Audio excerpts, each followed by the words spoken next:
ನಮ್ಮ ರಾಜ್ಯದವ್ರನ್ನ ಯಾರೋ ಮಾಡಬೇಕಾಗಿತ್ತಂತ ಆಚೆಯವ್ರನ್ನ ಕರ್ಕೊಂಡು ಬರೋದು ಮಾಡೋದ್ರಿಂದ ನಮ್ಮ ರಾಜ್ಯದಲ್ಲೇ ನಟಿಗಳು ಭಾಳ ಜನ ಇದ್ದಾರೆ, ಇಲ್ಲೇ ಮಾಡಬೇಕಂತ ನನ್ನ ಅಭಿಪ್ರಾಯ.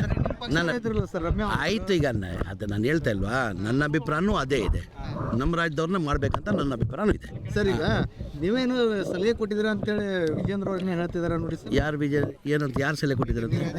ತಮ್ಮಣ್ಣ ಅವ್ರನ್ನ ಆಯ್ಕೆ ಮಾಡೋದು ನೀವೇ ಸಲಹೆ ಕೊಟ್ಟಿದ್ದೀರಾ ಅಂತ ಹೇಳ್ತೀವಿ. ವಿಜೇಂದ್ರ ಯಾವಾಗ ಬಂದಿದ್ದಾರೆ? ಮಧ್ಯ ವಯಸ್ಸು ಯಾವಾಗ ವಹಿಸಿದ್ರಂತೆ ಅವರು? ಅವ್ರ ಜೊತೆಯಲ್ಲಿ ಬಂದಿದ್ರಂತ? ಇಲ್ಲ, ನನ್ನ ಜೊತೆಯಲ್ಲಿ ಬಂದಿರ್ಬೋದು ಅವರು, ಆ ಥರ ಇಲ್ಲ. ಎಲ್ಲ ಒಂದು ಕಡೆ ನಮ್ಮ ರಾಜ್ಯದಲ್ಲೇ ಮಾಡಬೇಕಾಗಿತ್ತು. ಇಲ್ಲ, ನಮ್ಮ ಪಕ್ಷ ಹೈಕಮಾಂಡ್ ಪಕ್ಷ. ಹೈಕಮಾಂಡ್ ಏನು ತೀರ್ಮಾನ ಮಾಡಿದ್ರೆ ನಾವೆಲ್ಲ ಬದ್ಧ. ಸದ್ಯಕ್ಕೆ ಆ ಥರ ಏನಿಲ್ಲ, ಆ ಥರ ಎಲ್ಲ ಊಹಾಪೋಹ ಸುದ್ದಿಗಳು. ಹೈಕಮಾಂಡ್ ಯಾವಾಗ ಬೇಕಾದ್ರೂ ಮಾಡ್ಬೋದು. ಹೈಕಮಾಂಡ್ ನಿರ್ಧಾರ ತೊಗೊಂಡು ಮಾಡೋಂಗಿದ್ರೆ ನಮ್ದು ಯಾರ್ದು ಅಭ್ಯಂತರ ಇಲ್ಲ. ನಾವು ಹೈಕಮಾಂಡ್ ಪಕ್ಷದ ಶಿಸ್ತಿನ ಸಿಪಾಯಿ. ನಾವು ಹೈಕಮಾಂಡ್ ಗೆರೆ ಹಾಕಿದ್ದು ನಾವು ಎಲ್ಲ ಯಾರೂ ಗೆರೆ ದಾಟಲ್ಲ. ನಾವು ಕಾಂಗ್ರೆಸ್ ಪಕ್ಷದ ಹೈಕಮಾಂಡ್ ಶಿಸ್ತಿನ ಸಿಪಾಯಿ. ನಮ್ಮ ಕಾಂಗ್ರೆಸ್ ಪಕ್ಷ ಏನು ನಿರ್ಧಾರ ಮಾಡ್ತೀವಿ ಅದಕ್ಕೆ ನಾವೆಲ್ಲ ಬದ್ಧ. ಸದ್ಯಕ್ಕೆ ಆ ಥರ ಏನಿಲ್ಲ. ಈ 5 ವರ್ಷ ಮನೆ ಸಿದ್ದರಾಮಯ್ಯ ಅವ್ರು ಮುಖ್ಯಮಂತ್ರಿ ಇರ್ತದೆ. ಹಂಗೆ ಬದಲಾವಣೆ ಮಾಡಬೇಕಾದ್ರೆ ಯಾವ ತೀರ್ಮಾನ ಮಾಡಬೇಕು? ಹೈಕಮಾಂಡ್ ಮಾಡಬೇಕು. ಹೈಕಮಾಂಡ್ ಮಾಡಿದ್ರೆ ನಾವು ಹೈಕಮಾಂಡ್ ಬದ್ಧ ಆಗಿರ್ಬೇಕಾಗ್ತದೆ. 5 ವರ್ಷದ ಆಗ್ತಾರೆ ಸರ್ ಅವರೆಲ್ಲ ಏನೋ ಡೈಲಿ ಮೀಟಿಂಗ್ ಇದ್ದಾರೆ ಅಂತ ಹೇಳಿ ಏನೋ ಒಂದು.